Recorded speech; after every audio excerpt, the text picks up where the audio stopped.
The Sony Alpha 5100 is a mirrorless camera with an APS-C sensor, 24 megapixel, and that's the biggest difference to the former model Alpha 5000, which only has a 20 megapixel sensor.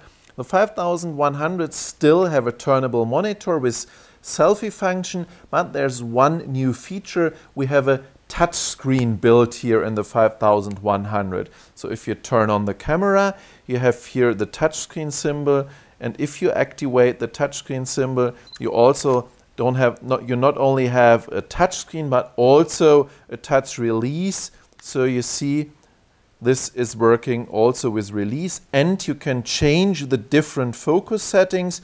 So if you want to have a flexible spot, you can see I can move the spot for the focusing here around in the screen for the perfect focus point. But one thing, it's only for the focusing. If you're in the menus, you don't have any touch screen, so the touch screen works only in the focus system and not in the menus. When we have a look to the camera, we won't see that there is any viewfinder. That's exactly the same like the 5000, which also doesn't have a viewfinder. The next upper model, the Alpha 6000, has a viewfinder. So if you're in serious photography, it's better to get the 6000, because I personally like the viewfinder, and for serious photography, working with the depth of field and stuff like that, for me it's important to have the electronic viewfinder.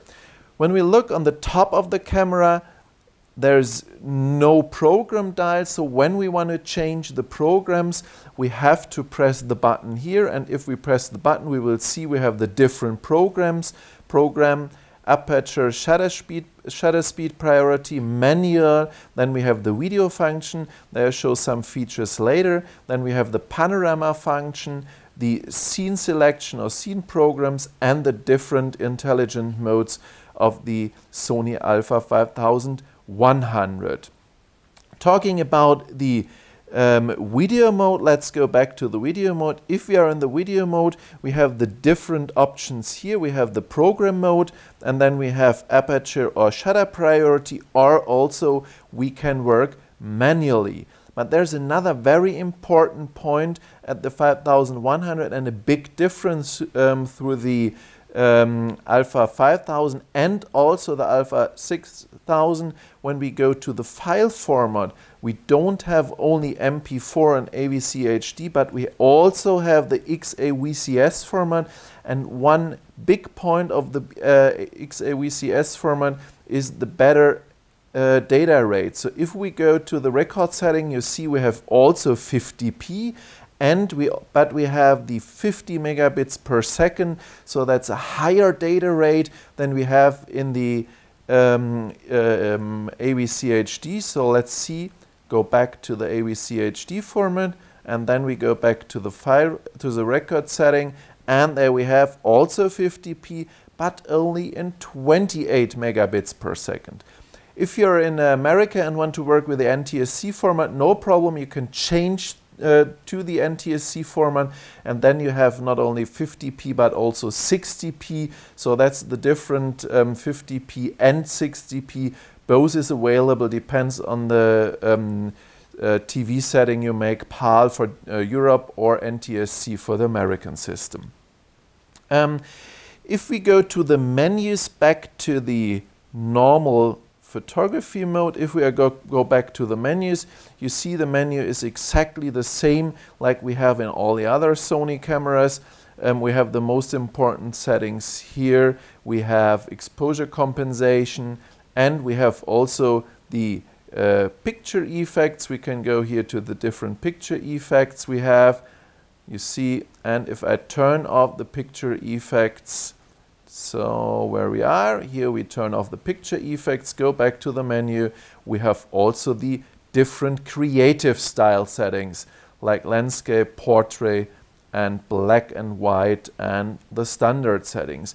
So Sony didn't drop off some points of the better cameras. There's everything inside. We also have the different settings here, and we have the Wi-Fi function. We also have the different applications where we can set up different applications from the Sony App Store.